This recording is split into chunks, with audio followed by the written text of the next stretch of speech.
All right, well, hey there, folks. Meteorologist Matt Barrentine getting set up here in our Fox 10 Gulfstream Center. Obviously, we just did the 9 o'clock and the 10 o'clock show. I want to kind of continue on to kind of give you a little more of an in-depth look here at what we can anticipate through the rest of the evening. I do have really good news in the sense that it was almost like a balloon deflating. We saw a lot of the warnings drop off right about the same time, somewhere around 8:30 or so, or maybe 9. But once the warnings started dropping off, they all dropped off, and there hasn't been any more since. So what's happening? Okay, well, here's the severe outlook. You notice there is kind of what I usually describe as a bullseye.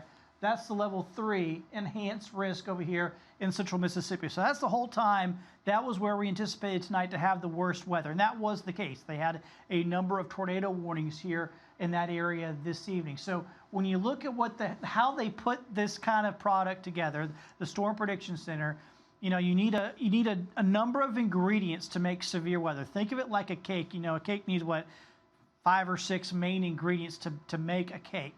Well, over here is where 3 or 4 of those ingredients were coming together. So that was the highest risk. In our area, there's just a couple of ingredients coming together, so not as many ingredients, so far less likely that you're going to see, severe storms, or at least significant severe storms. Same deal with the tornado activity. Once again, this was the area that was marked out in the bullseye, and that was where most of the storms did happen. Now, I wanted to bring this up because this is something I was keeping a very close eye on. It's the watches and warnings. And we have a tornado watch still up across the area, but the warnings were really important because the warnings, we had a bunch of tornado warnings through central Mississippi, through central Louisiana from about 6 in the evening, maybe about 5 or 6 in the evening to about 9 in the evening. And then, like I said, at 9, it was like a balloon deflated. We just did all the lift in the atmosphere just kind of fizzled out, and all the warnings went away because all the storms dropped below severe levels. So you look here, there's a little tiny flash flood warning on there, but there's no severe thunderstorm warnings. There are no tornado warnings, so there hasn't been a severe thunderstorm warning or tornado warning since I think before 9 o'clock. So it's been a while, and that's a good sign when they drop off and then they stay dropped off. It's unlikely once you get later into the evening that you'll get a whole lot more. That doesn't mean there's a zero chance, but there's just less of a chance. So here's the setup. Here's one thing about this I'm going to tell you right now, that there's still going to be heavy thunderstorms tonight. Even if they don't get quite up to severe, quote-unquote, severe levels, they'll probably feel severe to you because you'll probably get woken up in the middle of the night, very heavy rain pounding your window, a ton of lightning just lighting up the sky. These are some big-time rainmakers. They are really sucking in a lot of moisture from the Gulf of Mexico. And the storm chasers that have been out in these storms tonight were saying, heard multiple of them saying that these are some of the heaviest rainstorms they have driven through in a long time.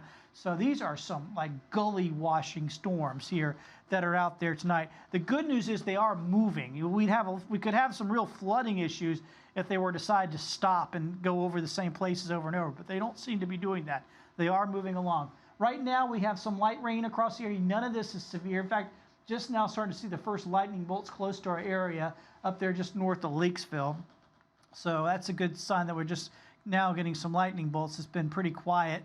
Widening the picture, closing the picture in around Loosedale, Chunchula, Gulf. So passing showers here. None of this is severe that we're getting now. Some showers around Millery. Here's those last couple near state line. So that one's become a thunderstorm. So over the next 10 hours, so overnight, you can see the rain chances really ramping up. And the high rain chances are 2, 3, 4, 5, 6. Yeah, that right through the wee hours of the morning. That's when the best chance of rain is. So let's put up the futurecast here. I'm going to get myself out of here so we can see it pretty close up. Pay attention to that clock there in the top left-hand corner. Look at the line around Hattiesburg at 1 a.m. Now look how this thing fills in around 3 a.m. Now it's really raining heavy. So once again, heavy, blinding rain across the area. That continues 4, 5 in the morning, heavy rain across the area. Once again, probably not going to see much in the way of tornadoes out of that. It's just not quite the setup. We've lost the forcing. but gusty winds on the front edge of this, a lot of lightning, and very heavy rain. I mean, even if these, like I said, they're not up to severe levels, if they wake you up in the middle of the night with your house shaking, lightning flashing outside, they're probably going to feel severe, okay? So just be aware of that. That's what we're anticipating overnight tonight into early tomorrow morning. This is 7 a.m. This might mean folks are driving to work still, so, might still have some issues on the road. Michael will be here. He'll let you know what's going on. As we get later in the morning, though, things really begin to wind down, and then we're just looking at spotty showers from about 10 a.m. through about lunchtime. Then early afternoon, most of the rain is now moved off to the east. How much rain? Well, this is where we're probably talking about 2 to 3 inches of rain. Now, keep in mind, a lot of this is going to fall within about an hour to 2 hours. Yeah, you'll have some scattered showers after that, but the heaviest stuff will last about an hour to 2 hours at your house, and it'll dump 2 to 3 inches of rain. So these are some really heavy showers. Like I said, if they decide to just stop, boy, that would do some flooding damage, but we don't anticipate them to stop, so that's the good news. And we need rain, obviously, so we'll take this. We definitely need it. But once again, it's likely to wake you up with that rain hitting the windows tonight. These are the wind gusts. They'll be up around 27, 28 miles per hour, so we'll be windy overnight. Now, there will be on the front edge of those storms a wind gust front, probably about 40, 50 miles an hour, so keep that in mind. But the actual regular wind gusts in the rain will be about 25 to 30 miles per hour. Tomorrow, see the showers and storms in the morning. Once we get past lunchtime, it's warm, but it's just cloudy. We're not looking at any more thunderstorms there. Wednesday will be quiet and cool. Then Thursday on Thanksgiving Day, temperature is probably only in the upper 50s in the afternoon. We'll start in the 40s in the morning, upper 50s in the afternoon. So it's going to be a cool day all the way around and likely a cloudy day. In fact, let me show you something here before I get into all this, because I was a little concerned earlier in the week because we were watching another system forming in the Gulf. And I was worried that it might be bringing us some rain here on Thanksgiving Day, but the models now are all pretty much coming together with this system being a little farther to the south and west on Thanksgiving. That's 6 o'clock in the evening on Thanksgiving. Rain's still nowhere near us at that point. So I'm going to keep a small rain chance on Thanksgiving, but it's just for an evening shower. So don't worry about it. I don't think there's really much chance of rain on Thanksgiving. Now, Friday morning on Black Friday, different thing here. Looks like we could see some light rain. And the good news, I think, it's just going to be light rain because this low is going to be pretty far south of us in the Gulf.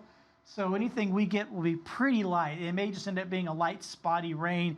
Really won't be a big deal for us, I don't think, here on Friday. But just be aware it's a possibility of seeing some rain there. So once again, we'll be looking at some thunderstorms here overnight into early tomorrow morning. And that wraps up. Wednesday's going to be a nice day. Thursday, pretty nice day. I mean, it'll be kind of cloudy and gloomy looking out there, but hey, not too bad. Could be worse. Upper 50s out there. Friday, Black Friday, a few scattered light showers in the morning, and things definitely be cleared out by the weekend. Weekend looks good, 40s in the morning, 60s in the afternoon, plenty of sunshine, looking good there.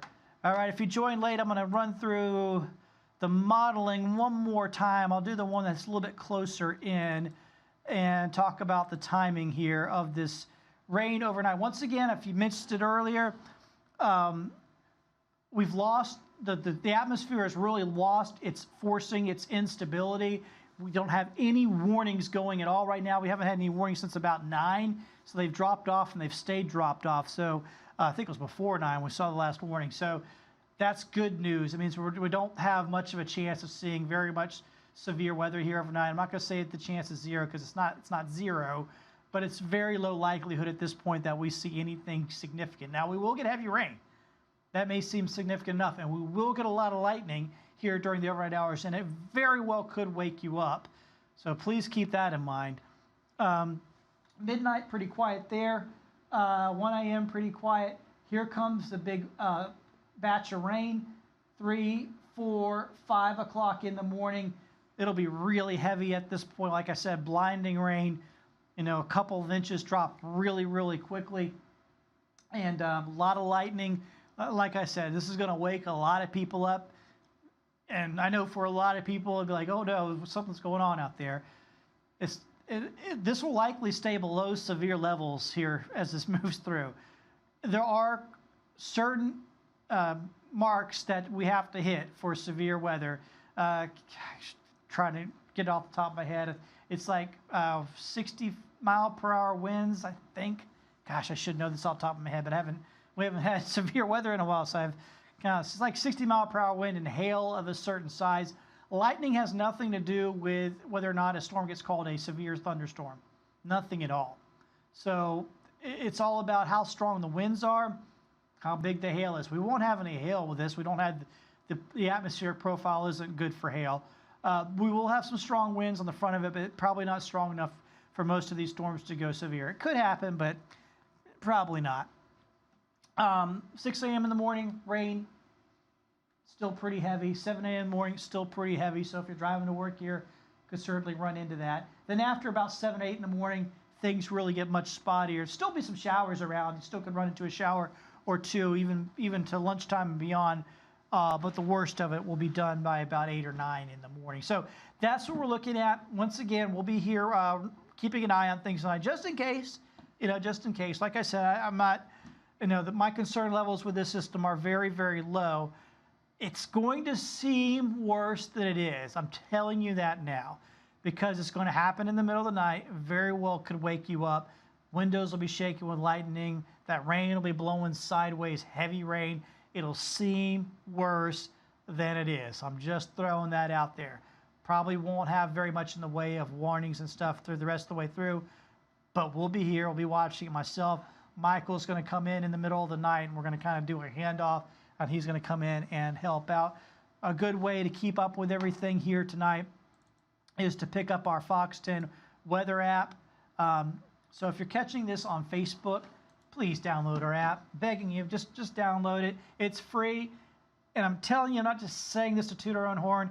It's a good app. It works very well. What I'm showing you here is you can choose your alerts. There's, under the little setting, there's three little bars that's always on an app. You click on that, and there's settings, and you click on Fox 10 alerts, and what happens is this thing pops up with all the different alerts.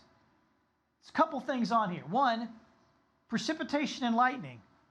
Turn those off, okay? When the people that make this app, one of the things they did, well, for a lot of the country, just getting rain is a big deal, or getting lightning is a big deal. For us, that's just like Tuesday. We don't want to be alerted every time there's just rain or lightning. So turn precipitation and lightning off. If you're a boater, you have marine on there. If you're not a boater, turn off marine. You don't need that stuff. So you can kind of go through and pick out what you want and what you don't want. So you can only be alerted to things you really care about. If you're not worried, like I said, about marine, turn it off. You don't need it. So that's a great thing about it. Some apps, you download them, and they're just going to keep throwing stuff at you. This is what I like about our app. It'll only tell you what you need to know, and you can pick what you need to know. So download our Fox 10 weather app, and then segments like this, they'll be on there. If you're watching us and the power goes out, you can go right to the app, hit watch live, pull us up. Once again, I'm meteorologist Matt Barrentine. Thank you so much for joining us here. I do appreciate it here on the Fox 10 Gulf Stream.